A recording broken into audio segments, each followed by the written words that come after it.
بسم اللہ الرحمن الرحیم۔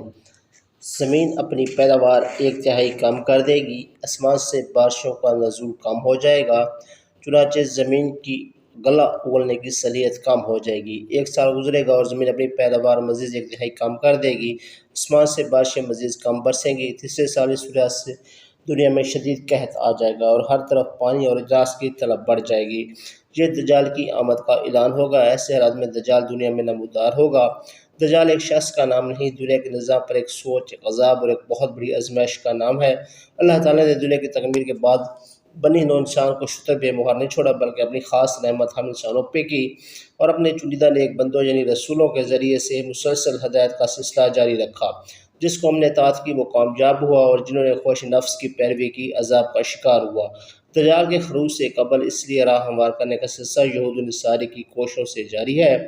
خفیہ اسرائیلی سازشیں تو عرصہ سے جاری ہیں۔ اس کی ظاہری مثال ہیروشیما میں امریکی سفارتخانے کے قیام کے اعلان سے دیکھی جا سکتی ہے۔ دجال کو اللہ بہت زیادہ قوت عطا فرمائیں گے۔ یہ دنیا کے تمام وسائل پر اس وقت قابض ہوگا جب دنیا شدید قحط کی لپیٹ میں ہوگی اور یہ ساری دنیا کے ارد گرد اپنی جدید سواری پر چکر لگائے گا۔ دجال دنیا پر 40 دن قیام کرے گا۔ پہلے دن 1 سال کے برابر ہوگا، دوسرا دن 1 ماہ کے برابر اور تیسرا دن 1 ہفتہ کے برابر ہوگا۔ باقی دن عام دنوں کی مثل ہوں گے۔ اس کی ایک آنکھ ہوگی، پیشانی پر قاف ف ر کفر یا کافر لکھا ہوگا جسے ایمان والا پڑھ سکے گا۔ آج دنیا گلوبل ولیج بن چکی ہے۔ سیٹلائٹ اور نیٹ کے ذریعے سب ممالک و اقوام جڑ چکے ہیں۔ آنکھ جو دیکھتی ہے لب پہ آ نہیں سکتا، محو حیرت ہوں کہ دنیا کیا سے کیا ہو جائے گی۔ اقبال صاحب نے کہا تھا۔ ایک حدیث کے مفہوم کے مطابق دجال کے ہاتھ پر اللہ ایسی قوت دیں گے کہ اس کے حکم پر آسمان سے بارش اور زمین سے پیداوار حاصل ہوگی، زمین اپنے خزانے اگلے گی، اس کے پیچھے سے خزانے، اور لوگ ایسے چلیں گے جیسے شہد کی مکھیاں ملکہ مکھی کے پیچھے چلتی ہیں، جیسے لوگ مقناطیس کی طرف کھینچا آتا ہے۔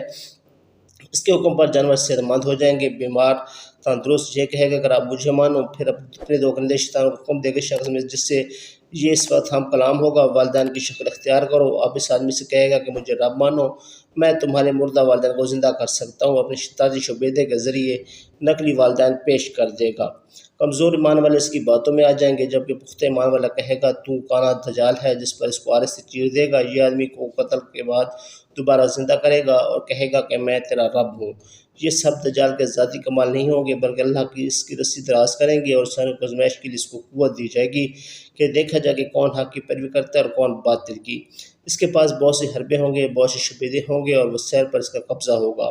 یہ دنیا پر قیامت سے پہلے قیامت برپا کر دے گا۔ امام مہدی کا نزول ہوگا۔ وہ اپنی جانبازوں کو لے کر لڑنے کی تیاری کر رہے ہوں گے کہ حضرت عیسیٰ کا نزول ہوگا۔